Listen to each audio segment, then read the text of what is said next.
Saya biasa dipanggil oleh mahasiswa saya Bu Oni. Saya asli dari Cirebon, tepatnya di Kecamatan Papadilan. Kebetulan saat ini saya sebagai dosen di Institut Ilmu Bangsa mengajar di Prodi PBSD.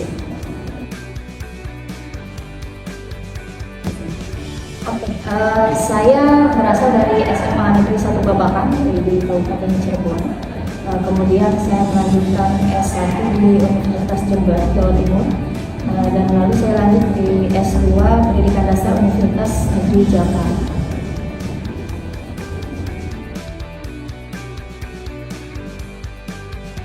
Kalau mau diceritakan panjang ya sebenarnya, tapi mungkin saya cerita sedikit saja. Jadi sebenarnya dulu itu dari SMA Babakan, alhamdulillah saya terpilih sebagai beberapa mahasiswa yang menerima beasiswa. Dulu kan ada yang namanya bidik misi ya. Iya, bidik misi itu saya mencoba di percobaan awal. Tadinya rencananya akan di Universitas Pendidikan Indonesia di Bandung, tapi ternyata gagal. Akhirnya saya melanjutkan ke ujian tulis dengan pilihan pertamanya itu Universitas Negeri Semarang, UNES, sama ya di jurusan PGSD. Terus pilihan kedua Universitas Jember. Nah, kebetulan di ujian tulis saya waktu itu tidak menggunakan kesempatan bidik misi saya, jadi saya menggunakan jalur umum. Tapi alhamdulillah saya lolos. Gitu. Jadi S1 saya di Universitas Jember itu waktu itu karena saya saking pengennya masuk ke Semarang, sebenarnya saya memberanikan diri untuk tes di SMA Negeri 3 Semarang waktu itu langsung di sana. Tapi ya qadarullah akhirnya saya diterimanya di pilihan kedua dari Universitas Jember.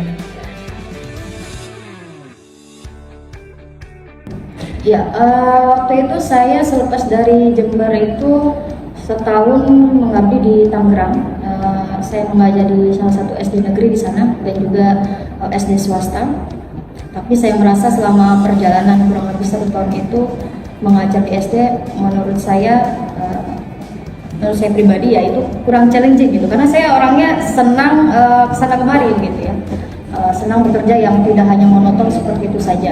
Jadi saya merasa sepertinya harus ada yang saya kembangkan dari sini daripada hanya sekedar mengajar di SD. Dalam artian mengajar di SD bukan hal yang kurang baik, tapi sudah bagus, cukup bagus. Tapi menurut saya karena saya orangnya senang tantangan, terus-menerus menempa diri, akhirnya saya mencoba untuk melanjutkan ke S2, yaitu mencari beasiswa LPDP pada saat itu di tahun 2015-2016. Dan alhamdulillah, jadi selama saya mengajar sambil freelance, saat itu saya menggali info bagaimana untuk bisa mendaftar beasiswa S2 LPDP, dan alhamdulillah keterima pada saat itu.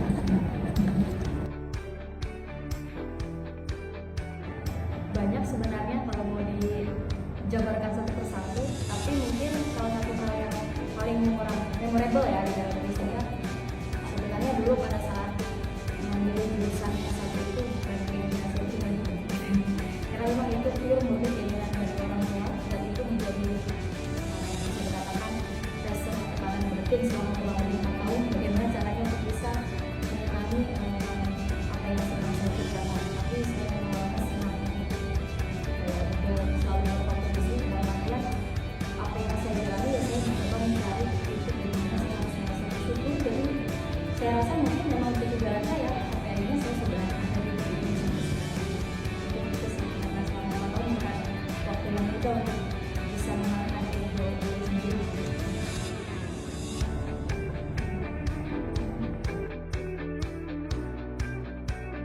Singkat cerita, saya juga mungkin pernah cerita ya ke beberapa mahasiswa saya. Motivasi saya menjadi dosen sebenarnya ya karena dalam artian celutukan teman pada saat itu ya. Waktu itu saya sedang mata kuliah micro teaching. Ada salah satu teman saya yang mana dia sebut saja namanya Sofia. Sofia itu pernah bilang ke saya pada saat saya praktik micro teaching, artinya dia bilang, Odi sepertinya kamu gak cocok deh kalau misalkan ngajar di SD gitu katanya, karena bahasamu terlalu berat gitu kalau ngajar gitu ya. Ya mungkin karena efek saya senang baca buku kali ini terbawa juga dalam bahasa komunikasi saya sehari-hari. Jadi atas dasar itu saya juga berpikir apa iya saya kurang cocok jadi guru SD gitu ya, karena kan kalau guru SD kan apa namanya murid-murid kan dalam usia rentang 6 sampai 12 tahun. Sementara kalau mungkin dunia perkuliahan di mana sistem pembelajarannya andragogi itu mungkin lebih match gitu dengan pembawaan saya. Ya, seperti itu sebenarnya awal mula saya akhirnya memilih mungkin kali ya jika saya melanjutkan jenjang S2 dan saya menjadi dosen mungkin saya merasa lebih cocok dan ternyata inilah jalan saya. Oke, makna menjadi dosen salah satu hal yang paling mencolok mungkin karena saya juga mempunyai bukan bakat ya, katakanlah ketertarikan terhadap dunia penulisan sudah sejak zaman saya SMA gitu. Dimana dosen itu kan tidak hanya mengajar, berbeda dengan guru. Kalau dosen kan ada 3 tugas yang harus dilaksanakan di dalam perguruan tinggi. Bukan hanya mengajar, tentunya ada menulis yaitu penelitian dan juga pengabdian. Nah di titik menulis itu yang menurut saya that's my passion. Ini passion saya, jadi saya senang menulis, merangkai kata-kata dan sebagainya bisa dituangkan ke dalam ide-ide karya ilmiah. Selain itu di pengabdian saya yang tadi saya bilang karena saya orangnya senang adventure ya, kesana kemari dalam bidang pengabdian pun itu bisa menjadi titik balik saya untuk bisa terus mengembangkan minat saya untuk bisa bekerja kesana kemari gitu. Kalau pengabdian kan kita kadang tugas atau dinas di luar, tidak hanya di dalam kantor gitu.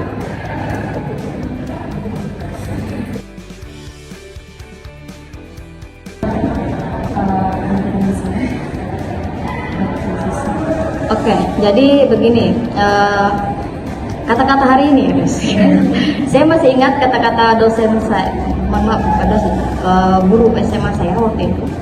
Sebenarnya waktu saya masuk diterima di Universitas Jember, dalam hati saya merasa kok di Universitas Jember, yang mana pada saat itu mungkin belum banyak orang tahu ya Universitas Jember di mana gitu kan, terus juga belum terkenal sekarang lah kata-kata gitu.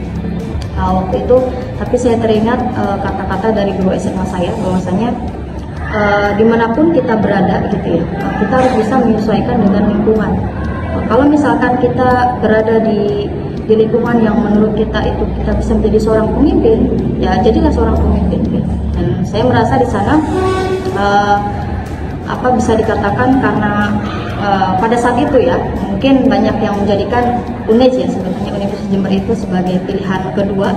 Jadi mungkin secara daya saing begitu mungkin lebih bisa dikatakan saya lebih bisa berprogres lebih cepat lah jika dibandingkan pada saat itu mungkin saya keterima di kota lain, kota-kota besar katakan begitu. Sehingga dari situlah titik balik, oke, saya di sini harus bisa mengembangkan, harus bisa memberikan lebih dari apa yang saya dapatkan. Sehingga ketika di sana alhamdulillah ada beberapa kesempatan saya mewakili kampus untuk di ajang bahkan sampai seluruh ASEAN ya pada saat itu alhamdulillah begitu untuk meliput acara ASEAN University Youth Summit pada saat itu dilaksanakan di Lombok dan saya lupa tepatnya satunya ya, pokoknya di 2 pulau itulah gitu.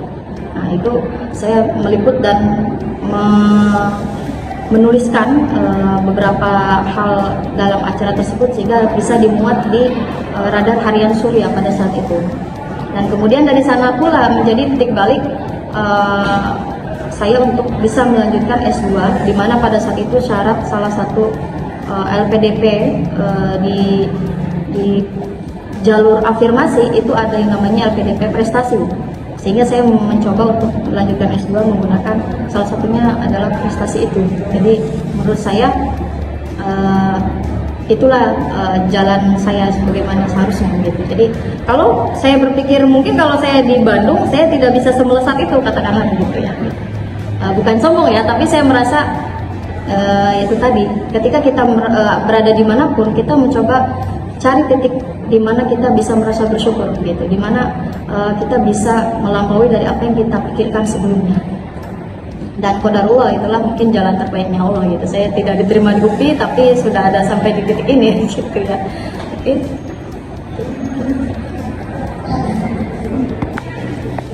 Lanjut ya. Iya, satu hal lagi yang paling saya ingat pada saat itu perjalanan selama saya menempuh pendidikan adalah pada saat S2 waktu itu diberikan kesempatan untuk perwakilan 5 orang dari Indonesia dari kampus manapun dengan akan di-reimburse oleh LPDP pada saat itu untuk bisa melakukan seminar di negara manapun. Dan pada saat itu saya dan beberapa teman saya akhirnya memilih Jepang. Kenapa Jepang? Karena tidak tahu, ada hal yang menarik saja menurut saya, tertarik di sana gitu. Ada something yang sepertinya akan banyak hal yang bisa dipelajari di sana gitu. Kebetulan juga penelitian saya tentang teknologi dalam pendidikan, dan Jepang seperti kita ketahui teknologi dalam dunia pendidikan itu sangat bagus.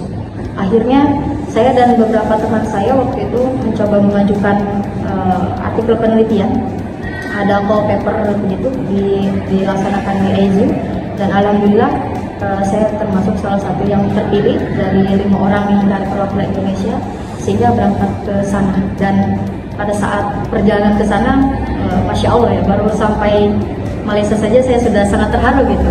Istilahnya saya bukan dari orang yang punya privilege gitu ya. Ibu saya seorang penjual ibu kantin ya di SD saya dulu gitu. Juga orang tua saya bukan orang yang berada. Jadi saya untuk mencapai titik itu sungguh hal yang sangat luar biasa menurut saya.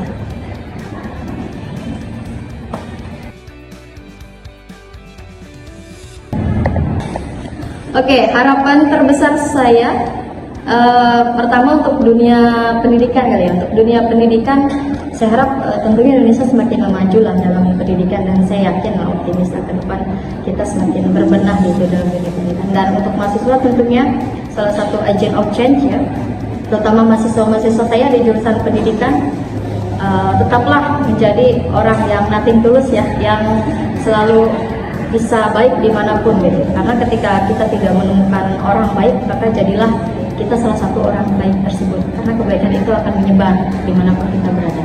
Ya. Terus biasanya karena memang orang yang jurusan pendidikan itu terlihat tulus begitu ya. Jadi jangan harap kalian nanti akan menjadi seorang guru sementara hati kalian masih kotor gitu ya. Meskipun sebenarnya tidak ada manusia yang bersih ya, tidak ada manusia yang suci, tapi setidaknya ya, tulus ya, mengajar tulus, mengabdi tulus, karena mengajar itu adalah panggilan dari hati. Kalau hati kita masih rundel ya istilahnya gitu, atau masih ada hal yang mengganjal, kita tidak akan merasa cukup ke depannya. Jadi cukup tidaknya itu adalah dari hati kita. Jadi panggilan untuk mahasiswa tetap semangat pokoknya dimanapun kalian berada. Bagaimana Ibu ingin dikenal oleh mahasiswa ini pada saat meninggal